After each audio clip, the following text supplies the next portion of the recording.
Over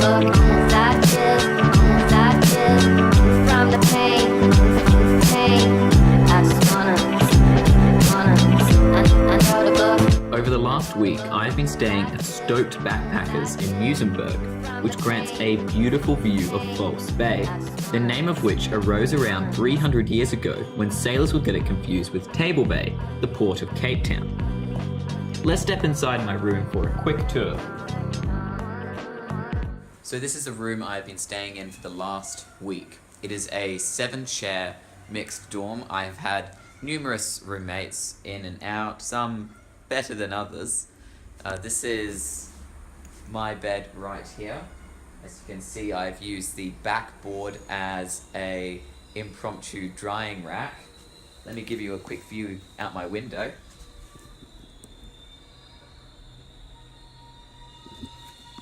I have the lovely sounds of the train to wake me up in the morning. I started the week on a high, literally, with the decision to climb Muizenberg Peak.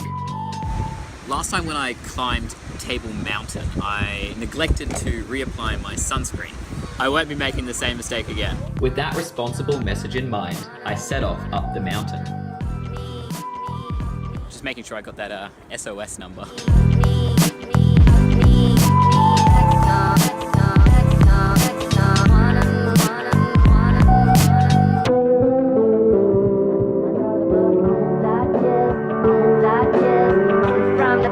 Now it's time to head back down the mountain.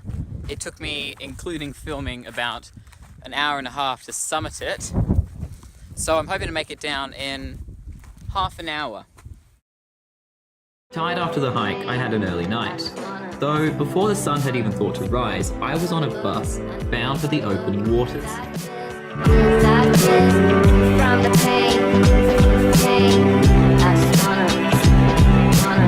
If you haven't already guessed, I had volunteered to swim with the great white sharks that inhabit the waters of South Africa.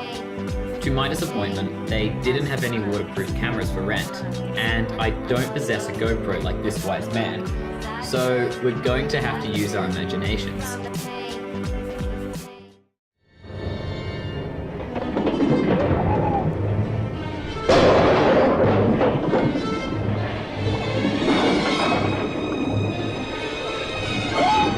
That afternoon, I booked myself in for a surf lesson and was again reminded why I should get a waterproof camera.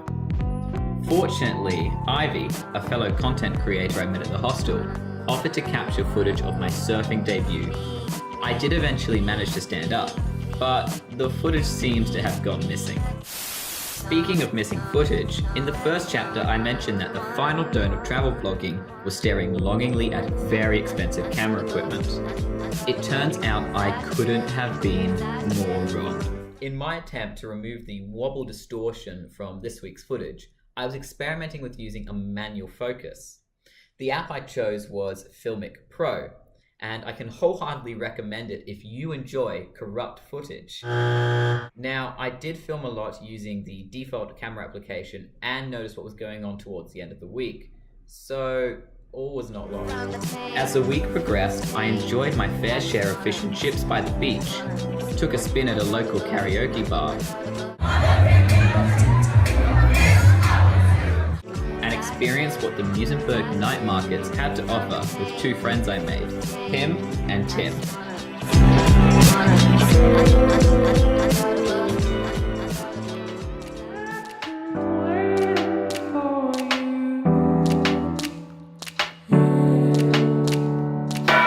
It's fair to say that up until this point, I have only shown half of the story Cape Town has to tell. The most recent census, taken in 2011, reveals that 35.7% of the people in Cape Town and the surrounding areas live below the poverty line. In an effort to gain some insight into what conditions these people are faced with, I accompanied Henry, a staff member at the hostel, along with Tessa, a friend I made, into the township of Mosafelele.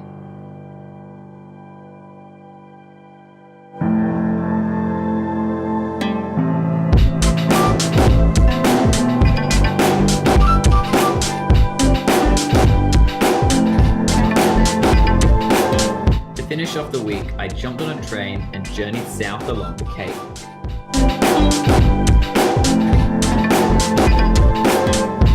So here I am at the Boulders Beach Penguin Colony. I've just arrived about an hour before sunset, which is the best time to be here. As you can see, I'm literally surrounded by penguins.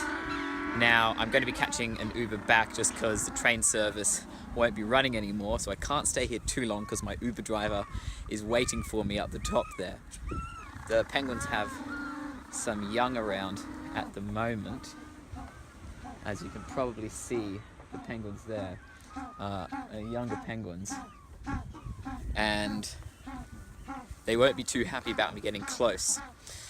Anyway, I'm going to head back towards Muizenberg now, which is back down the coast there. I'm also going to be investigating getting a wireless Bluetooth microphone or something of that nature, just to improve the audio quality. Anyway, back to Muizenberg. Having explored the vast majority of what Cape Town has to offer, I feel it is finally time to kick off my final adventure for South Africa. Over the course of the next 2 weeks, I will be exploring the garden route as I continue to document my life in chapters.